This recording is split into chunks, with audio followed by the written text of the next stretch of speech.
What you are about to hear might be shocking for you. I'm going to tell you some facts you will hear for the first time in your whole life. Facts you're not supposed to know in your country or from your media. But first, I want you to hear these former Israeli soldiers telling their heroic deeds against the Palestinians in the past, just to understand what I'm going to talk about. תפסנו הרבה ערבים, אספנו אותם. קומו, הם קמו. הכפר נמחק. שאכן אמרו שהיה טבח. או אני, או הם. מדינה לוקחים עם חרב. כמה אתה חושב אנשים הרגת ככה? לא ספרתי. אני לא יכול לדעת בחיי. היה לי מקלע. תראה, יריתי, נלחמתי כולם. לא יכול לספור. הרגנו בהם, בלי נקיפת פסים. התעללו בהם ולקחו להם את אברי המין ותקעו להם בפיות. אחד אנס שם איזה ילדה בת 16, משהו כזה. They told you the Palestinians beheaded some Israeli kids, but they didn't tell you what the UNICEF officially announced a few hours ago, that 700 Palestinian kids lost their lives in the last 7 days. And by the way, the White House apologized for the beheaded Israeli kids story when they discovered it was completely false. But after Biden told the whole world that it's true, they told you the Palestinian terrorists arrested 2 Israeli women. But they didn't tell you the Israeli missiles killed 370 women in 7 days. They told you the Palestinians arrested 100 Israeli soldiers. But did they tell you there are 5,200 prisoners from Palestine in the Israeli prisons, including 42 women and 190 kids? They are subjected to abuse, beatings, and isolation every single day. You might be upset about the Israeli prisoners, but their government themselves aren't upset. They killed about 15 of them with their randomly launched missiles. Yes, they kill their own soldiers among the hundreds of Palestinians that they kill every day. They tell you that Israeli families now live in fear. Sirens are sounding for long times, but they don't tell you that 2,300,000 human beings are spending their 7th day in a row without any water, without electricity, fuel, light, or even medicine. Hospitals can't work anymore. Medical devices stopped working. They can't feed the kids. They can't cure the injured. Israel isolated Gaza from the wall. Nothing gets in or out, not even medicine or water. More than 1 million child and women are suffering, more than you can imagine. How long will they survive this, do you think? They tell you some Israeli shops are burned and some streets are affected. But of course, they don't tell you that whole neighborhoods in Gaza are being destroyed to the ground. Large buildings disappeared. Whole families and their houses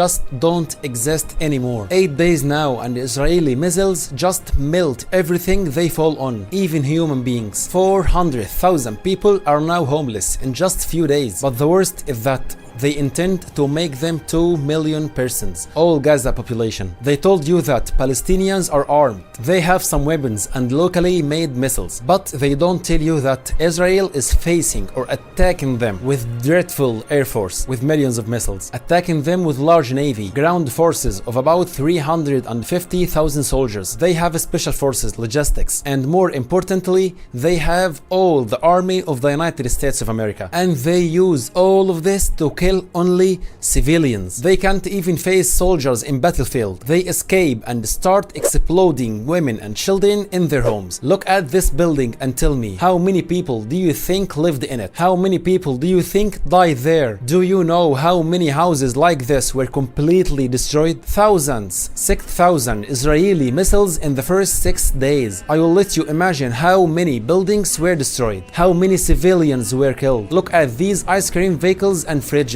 They aren't full of ice cream. They are full of dead bodies now, because hospitals are either destroyed or full of dead bodies. People can't recognize the bodies because they are not bodies anymore. They are just carnage, pieces of human beings. This is not a war, it's a massacre. What Israel is doing is not self-defense. It isn't a fair fight. Both sides are not equal in powers, not even close. What Israel is doing is genocide, ethnic cleansing. War crimes are being committed every single single hour, and your governments and media just can't see it. What happened to the Jewish in Germany and they spent years complaining about, they are doing it now to Palestinians in Gaza. They are enjoying it and the world is watching. Now, why don't you hear any of this in your media or in your country? That's simply because of the Jewish power and money. For example, the Jewish money controls Time Warner. Time Warner owns CNN. So how can CNN tell the Israeli crimes? Jewish money has a percentage in Walt Disney, which owns ABC News. Jewish money controls CBS, Fox News, the New York Times, the Washington Post, most of the Associated Press. Jewish money is everywhere and controls most of the media, while Gaza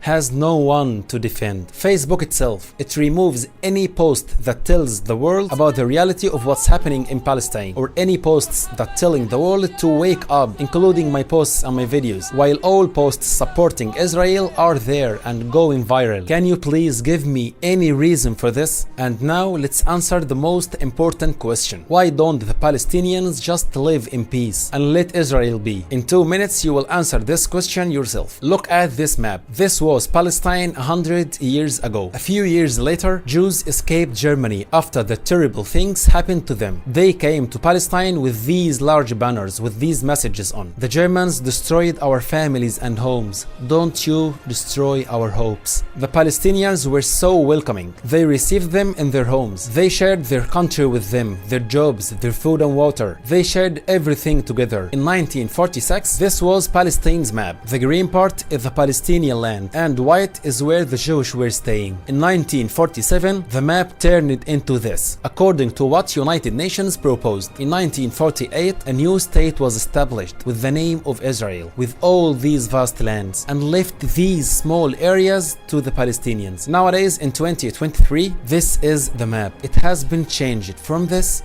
into this. And now tell me, how can you imagine this map 10 years from now, 20 or 50 years? In your opinion, how long will Israel and its allies let Palestine exist? Do you have any doubt who wants to change this map once more? Who wants to continue his plan? Who wants to end the other country from existing? Everything is clear. 3 days ago, Israel ordered 1 million people who lived in the north of Gaza to leave their homes and head south, or they will destroy them. Don't you think their intentions are clear? Believe me, they just want to make the white part a little bit larger, and you help them to do this. Another question: if this was your country and some strangers occupied it or took it over like this, would you let them live in peace while they are ending your lives till the last single one of you? Now the remnants of Palestinian people live in this big prison. This little area by the sea is Gaza. It has 2.3 million Palestinians, and this vast area is called the buffer zone. It's a part of Israel now, and it's like 6 or 7 times the size of Gaza, but it only has 50,000 Israelis live in it. Is this the justice they seek? Can you imagine how much is Gaza crowded? And now they want to take another part of it. Palestinians live a really difficult life. They don't have any jobs, they don't have resources, no source of income, they don't have factories or companies, they can't make small projects, they suffer just to eat, to educate their children. They simply can't live in their own country. Moreover, the Israeli forces attack them every few weeks. They kill civilians, they take prisoners, making their lives even worse. They just can't let them live. And the global media can't see any of this. America and most European countries can't see any of this and have no reaction at all. And when the Palestinians just think of fighting back or defending themselves or getting any part of the lands back, the whole world and its media are furious. The world announces full support to Israel with money, billions of dollars, supplies, weapons, planes, even soldiers against the ruins of Palestine. Imagine all the great powers of the world stand together against this weak, bleeding remnant of a country. Do you remember what they did to stand with the weak Ukraine when Russia wanted to take its land? This is the opposite of what they are doing now. Do you ever feel ashamed? Believe me, your silence kills more innocent people every day. You can stop this war. At the end, I don't know if you will hear from me soon. I've got 3 of my videos removed. Maybe my accounts are about to be removed, I don't know. And I don't care. For the first time, I don't care about my channels, my success, my future. I only care about saving some lives. If I could only save one person from being murdered, I will be satisfied for the rest of my life. So please help me save some lives. You can do this by telling more people the truth about what's happening, or at least let them see this video. video. Help us reach more people. This is the only way now to save lives. And thank you for watching me till now. واخواتنا العرب اللي مكملين معايا الفيديو لحد دلوقتي، يا ريت تتفاعلوا مع الفيديو وتنشروه على اوسع نطاق، وباذن الله نقدر نساعد اهلنا في فلسطين باي حاجه.